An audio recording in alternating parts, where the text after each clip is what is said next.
This month's Iran Case File Report examines the following three areas: domestic, Arab, and international affairs. Each area is subdivided into files reflecting key developments that have taken place over the month. The domestic affairs area is divided into the following files: ideological, political, military security, and economic. The Arab affairs area is divided into the following files: Syria, Iraq, and Yemen. And finally, international affairs area is divided into the following files: US-Iran relations and British-Iran relations. The following will summarize the key points and conclusions from each area and file. 1.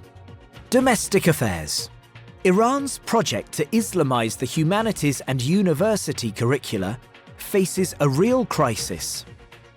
This project suffers from generational disagreements on the ideology of the state and its interpretation. This crisis is perpetuated by the widening generation gap, with the ruling elite wanting to enforce its revolutionary ideology, whereas others don't, and this makes it difficult for the ruling elite to crystallize its vision for Iran. Mehdi Karoubi's letter to Khamenei proves that he still believes in the Iranian regime despite his house arrest. He wants to reform the regime from within. Karoubi's criticism may not lead to a change in the regime's policies, but will increase internal discussion and discontent. The Avaz attack was a major security blow for Iran. It caused significant damage to the credibility of the Revolutionary Guards as it failed to prevent the attack. Avaz is a critical economic zone for Iran, and it supports it in all its key economic areas. Any attempt to stop the flow of resources from Avaz would be more harmful than US sanctions. Iran plans to invest in the port of Jask, in the Sea of Oman, and its exports to Iraq increased by approximately 30% during the first half of this year compared to the past. 2. Arab affairs. Iraq's political environment was marked by political fluidity and alliance-making. Rival Iraqi groups announced alliances to make the next Iraqi government. Prime Minister Haider al-Abadi's closest ally, the Reform and Construction Alliance, refused to name him for a second term as Prime Minister. Also, al-Abadi's rival, the Fatah and State of Law coalition, allied with his allies. The Kurds expressed resentment at a potential new government headed by al-Abadi, and Iran exerted pressure to ensure its interests are safeguarded. The Shiite clerics are deeply involved in finding a political solution in Iraq between the different rivals. The Idlib agreement will ensure demographic changes by displacement and by the redistribution of the population. Syria, Russia, and Iran have forced displacement by committing mass crimes, and no solution has been found because of Iran wanting to storm Idlib.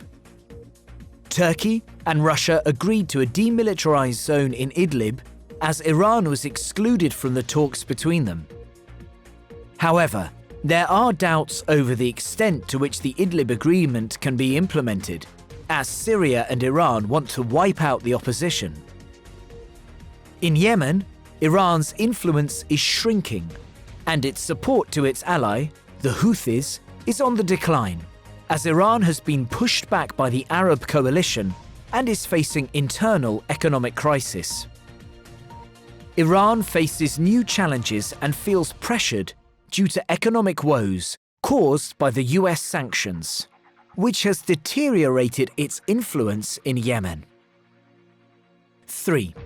International affairs. US-Iran relations gives the impression that the two sides are ready for dialogue, but the contention is what is the starting point. While the US wants to sign a new treaty to address Iran's regional role and its ballistic missile program, Iran wants dialogue to be part of the Joint Action Plan. and on the basis of the UN Security Council Resolution 2231. The US wants to coordinate with its allies to tighten sanctions on Iran and possibly confront its deployment in the region. In return, Iran is trying to keep the gains of its nuclear agreement and convince companies to continue with their investment and trade in Iran. Iran is trying to fill the economic gap by turning to China, Russia, Turkey, and some EU countries that have differences with the US. Iran is exploiting several political cards to exert pressure, particularly on the United Kingdom.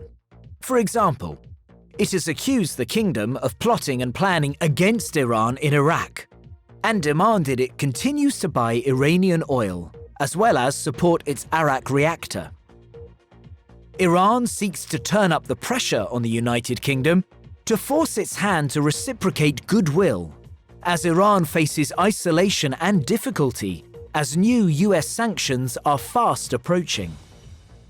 An Iranian diplomat linked to an alleged bomb plot against an Iranian opposition rally in France has been extradited to Belgium from Germany, prosecutors told media on Tuesday. The Vienna-based Iranian, Asadollah Assadi, appeared before the Belgian judge in charge of the case on Wednesday. Staunchly denying French accusations, Tehran summoned Germany's ambassador to register its protest. The suspected plan to target a gathering of the National Council of Resistance of Iran in a Paris suburb came to light a few days after the June 30 event. He is among 6 people arrested for the planned terror act.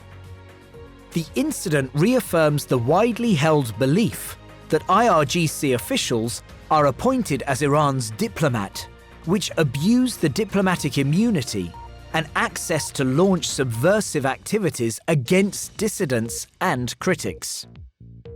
The US has already imposed sanctions against Iranian military, as well as its various intelligence arms.